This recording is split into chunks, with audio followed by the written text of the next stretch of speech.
Hey, good day to all of you. This is the Allman in the Morning Newsreel, and I hope you're following this story about the flotilla. They're calling it a flotilla. Doesn't that sound oh so innocent? A flotilla. These poor guys just going to Gaza, just minding their own business with machetes and sticks. Boarded by Israeli soldiers. They beat on the Israeli soldiers. Some of them die, and now suddenly it turns out that Israel is the one being accused of being an international criminal.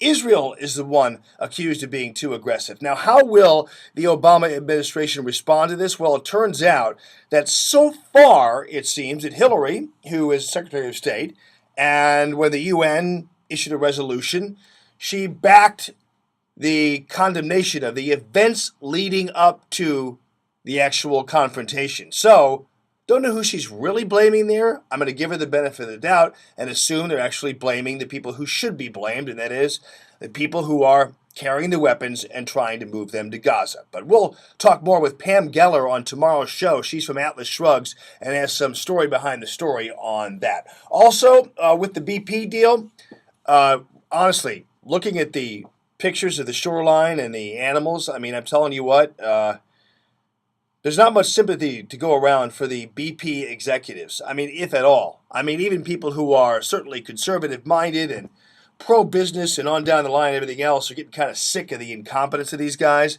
And I am too. I happen to be one of them as well who feels that way. But I don't believe that the government ought to be taking the company over. You hear Robert Reich, the former Clintonista, who says that BP ought to go into receivership, temporary receivership. And that is, in his words, merely a takeover of all of the BP North American operations. Now, first of all, there's nothing merely about a government takeover, and there's nothing temporary about it either. So just put that in your little pips and smoke it. Also, by the way, our Alabama guys, Dale Peterson and Tim James and Les Phillips, none of them won in the Alabama primary. We pushed for them. We had Dale Peterson on the air. We gave Tim James all the props he could get, but nonetheless, in the end, these guys were not victorious, and so, bummer. Shame on the people of Alabama who didn't buy into their awesomeness. Well, it's just too darn bad. All right, don't forget to join us Monday. This is going to happen at Gulf Shores Restaurant and Grill. Don't forget to join us Monday for an event that I think you're going to really appreciate. It is a fundraiser for the Kisselhoff kids, the Kisselhoff Family Kids Fund. And I got to tell you, Dennis Kisselhoff, an American hero, 45 years old, dying in Afghanistan a couple of weeks ago in defense of freedom.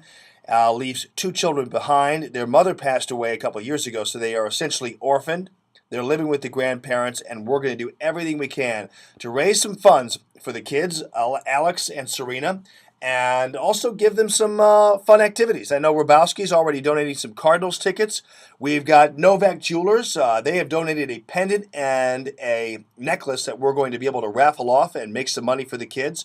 There are people who are donating pizza parties, and if you know anybody out there who has water park tickets or Six Flag tickets or whatever else, just to kind of make things a little easier for these kids and the grandparents for that matter, please do let us know about that. And you can always contact me here on 971talk.com or over on Facebook. My link is right there on the electric stove as well as my homepage. Thanks a lot for listening to Common Sense Radio, you all. Have a great rest of your day.